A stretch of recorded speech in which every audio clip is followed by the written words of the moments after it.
আজকে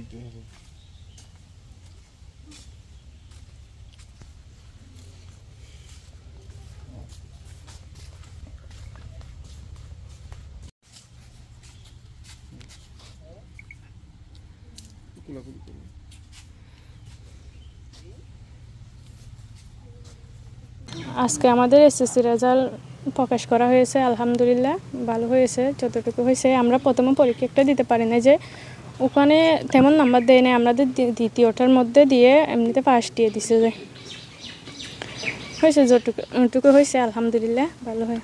তাই অনেক খারাপ লাগছিল প্রথমে। যদি মনে করেন পরীক্ষা অ্যাটেন্ড করছি, খারাপ করছি, এরকম হলে নিজের দোষ। এটা আমি চেষ্টা করছি, ব্যর্থ হয়েছি এরকম।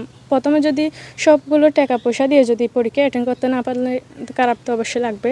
পরবর্তী সবার চেষ্টায় আল্লাহর রহমতে আমরা আবার পরীক্ষা দেওয়ার সুযোগ পাইছি। আজকে আমাদের রেজাল্ট প্রদান করছে, আলহামদুলিল্লাহ ভালো হয়েছে।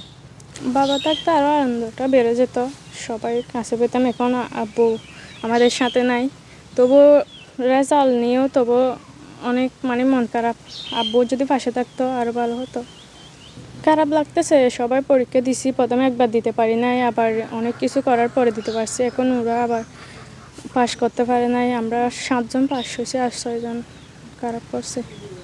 আসলে আমার ছোটো থেকে একটা স্বপ্ন ছিল আমি লয়ার হব। এখন পড়ালেখা চালিয়ে যাইতে পারি কিনা, তবু সেটাই চেষ্টা করতে হবে আর কি।